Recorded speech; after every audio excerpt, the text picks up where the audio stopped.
another second to make sure that it is starting to record, and we should be good right about now. So welcome to today's video. Today we're going to be finding the p-values of z's, t's, f's, and chi-square tests. Now we're going to start with the most basic one, which is going to be a z-score, a z-test. So if you go and you find a, let's go and say you find a t-score, and you find, let's say the score that's given is a 1.01, alright? So what you're going to want to do is you're going to want to go to the z table, and here's where I've kind of drawn out. Let me redo everything on here because this is from another problem. Come on, it'll probably be easier just to delete it all, but we'll just do this. Okay, so you have a 1.01, as you can see on this figure right here. What that also means is that there is a negative 1.01 since it's a two-tail problem. Alright, now what happens is with the z-scores, a z-score will only tell you what is below the value. So for example, it'll either tell you what's below negative 1.01 or what's below all of 1.01. But what we're going to focus on is the negative 1.01 because that isolates the critical value, and also in doing so will isolate the p-value, which is this whole area right here. Oops, let me change colors. Times 2 because it's also over here. So what we're going to do is we're going to look on the table, find what it is. Alright, so you're going to look up negative 1.01, which is going to give us 1.562. There's negative 1.01, and then the 0.01 gives us negative 1.562, and so you got to multiply that times 2, as I've clearly drawn. So because this is 1.5 and this is 1.5.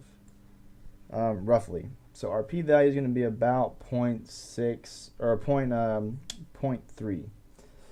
Alright. So that's p-value on the t-tests. Now let's see if we can start this over. Start a new one. No, we're not going to save. Alright.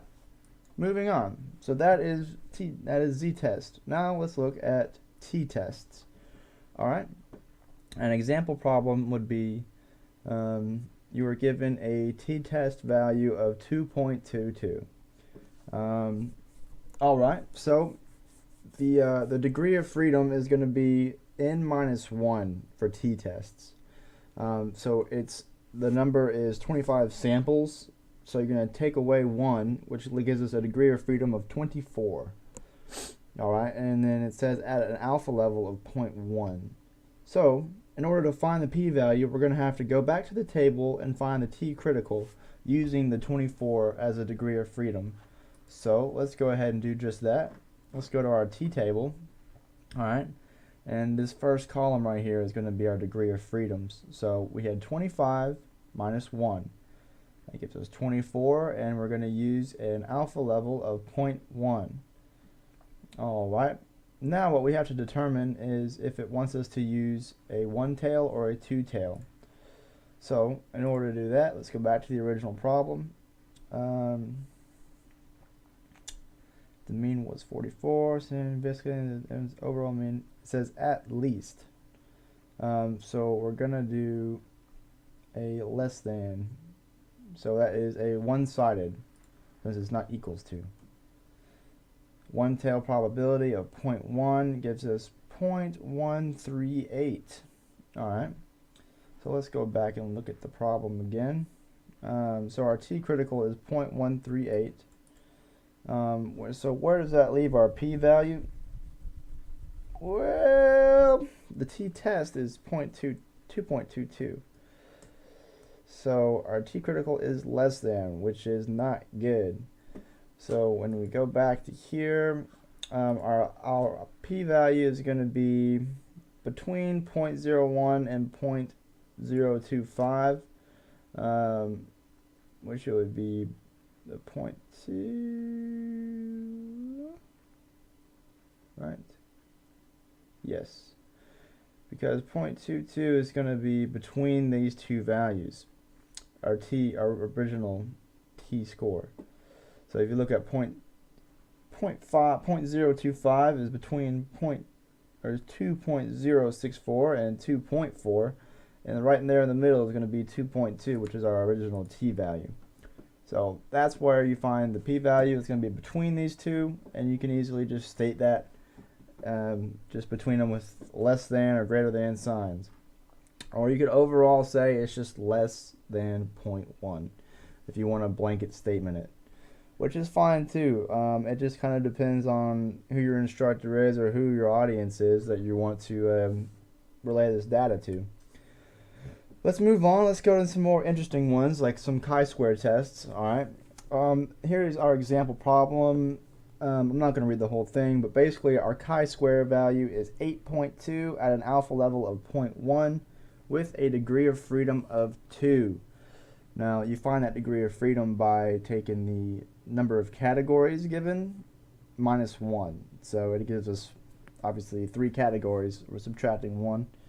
And yeah, so let's go ahead and find our critical value from that. 8.2 and 2. So on the chi-square tests, it's very interesting. Every table, actually no, that's not right. Gosh dang. Alright, I'm gonna have to open up a new file, so please bear with me. This won't take too long. Exam 2 formula sheets, etc. That's a ttest.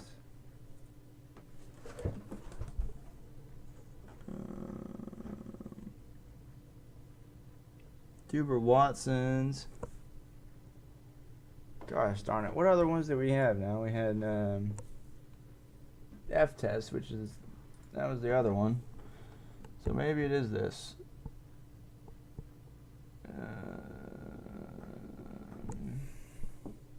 I really don't want to start a new video. Oh, yeah, here it is, right here. I looked right past it. Okay, so, shit. I just closed it out, but it was, degree of freedom was 2, which is, again, this first column, and let's just say that let's make a new problem since I closed out of the old one by accident. Let's say our new value is going to be, let's say 10. Alright, our chi-squared is 10, so we want to know what's the p-value. Alright, so degree of freedom is 2 right here, and then we're going to go and we're going to look. See, across this table, 0.4 or 4 or 5, 7, 9, and 10. It's really going to be between 9.2 and 10.5. So we are going to say our p-value is between 0.01. It's greater than 0.01, but it's less than 0.005. And that's going to give us our p-value for the chi-square test. It's really the same concepts, just apply with different tables, different numbers. Not terribly difficult. All right, and then let's go ahead and look at a f-test. All right, and now I'm going to go back to our original problem. For our f-test, basically the same thing. You're going to have, let me open up Paint. I'll just create a new problem for ourselves. Alright, so generally when you have an f-test, you're going to have, is there a way I can make new ones? Yeah. That's good. You're going to have tables, like so. Alright, there's going to be a lot of values in here. But basically what we're going to focus on for the f-test is that there is 2 values right here. This is going to be error and regression. Hopefully this is 1080p so you can actually read that. It's the best chance you got. Alright, so regression, let's just say this is 4.2, this is 1.9. No, let's make them easy numbers for the sake of argument. So let's make it 4 and 1. Alright, in case I actually have to calculate that, which we do. So this first value is going to be your numerator. The regression is going to be the numerator for the degree of freedom. So it'll be 4 over 1.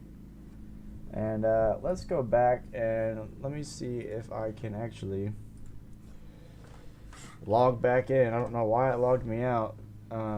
Very frustrating, and I'm sorry for the inconvenience. I don't you just sit back, relax, and we'll get on with the show here in just a minute, folks. Gotta open up this again. Okay, good.